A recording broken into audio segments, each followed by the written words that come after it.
En quoi l'activité en extérieur soutient-elle le développement de l'enfant? Alors, quand l'enfant joue dehors, toutes les sphères développementales sont stimulées, hein, la sphère affective, la sphère cognitive, la sphère sensorielle, la sphère motrice, la sphère langagière, la sphère sociale, créative, etc. C'est vraiment tout le développement qui est à l'œuvre quand l'enfant est dehors et s'exprime à l'extérieur.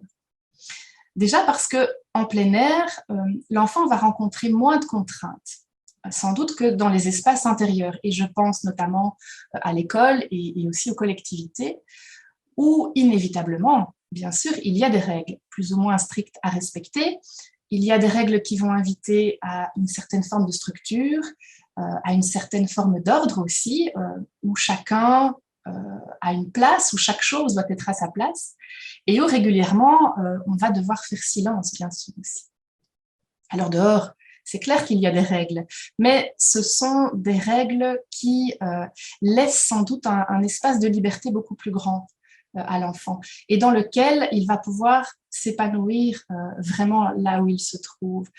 On va voir que dehors, l'enfant va s'engager tout entier dans son expérience, parce que déjà son corps est en mouvement libre, que tous ses sens peuvent être en éveil et qu'il peut être à l'écoute aussi de ses sensations, de ses émotions, de ce qu'il vit à l'intérieur de lui. Alors à condition bien sûr que l'adulte l'y autorise, et c'est souvent le cas, l'enfant, quand il est dehors, peut s'exprimer un peu sans contrainte, hein. Il a le droit de crier, de bouger, de sauter, de courir, de manipuler, de se déplacer finalement dans un espace qui est beaucoup plus large que quand il se trouve à l'intérieur. Et donc, a fortiori, il va rencontrer de multiples possibilités pour relier son cœur, son corps et son esprit. Voilà, donc quelque chose d'assez global. Alors dehors, l'enfant fait une foule d'expériences aussi. Il manipule, il creuse, il cherche, il trouve, il goûte, il construit, il fait, il défait, il chipote, hein, il observe, il va s'émerveiller aussi de tout ce qui est autour de lui. Et toutes ces expériences vont vraiment enrichir ses connaissances. Et donc, pour moi, le plein air, c'est vraiment un formidable terrain d'aventure. C'est un espace de jeu infini, finalement, qui répond bien à la pulsion qu'on appelle la pulsion épistémophilique. Donc ça, c'est une pulsion de curiosité, hein. C'est vraiment l'appétit de connaissance qui est à l'origine aussi de l'envie de savoir et d'apprendre. Et le plein air, c'est tout à fait la voie royale pour le jeu libre. Le jeu libre, c'est quoi? C'est une activité qui est initiée par l'enfant lui-même, mais qui est aussi gratuite, qui procure du plaisir et qui n'a aucune attente de résultat en soi. Et on sait très bien que le jeu libre, a fortiori le jeu libre dehors et en nature, va favoriser plein de choses. Ça favorise déjà le processus plutôt que le résultat, la prise d'initiative personnelle aussi. Le jeu libre, ça favorise la créativité, le recours à l'imaginaire, l'accès au symbolique.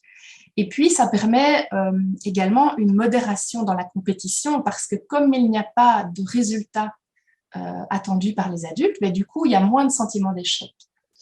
Le jeu libre, ça favorise aussi l'estime de soi, hein, la négociation entre enfants, l'intelligence collective, l'entraide, la solidarité, voilà.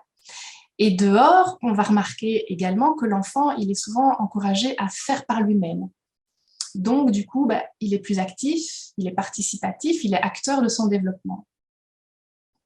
Et quand il est dehors, l'enfant peut également être soutenu dans son autonomie, parce que l'on voit que la nature amène finalement toute une série de situations, mais aussi toute une série d'embûches, hein, même des obstacles, voilà, des contraintes qui finalement vont stimuler un peu la capacité de débrouillardise et d'adaptation aux imprévus. Je pense à l'enfant qui doit gravir une pente ou qui doit sauter au-dessus d'un fossé ou contourner un tronc d'arbre. Voilà, il va devoir vraiment réfléchir et s'adapter à ce genre de situation, si on le laisse faire, bien sûr. Et puis enfin, je dirais aussi que l'éducation en plein air, c'est vraiment quelque chose qui va favoriser une vision globale de l'enfant. Ce qui est intéressant parce que dans les pédagogies parfois plus classiques, on aurait tendance à envisager l'enfant dimension par dimension.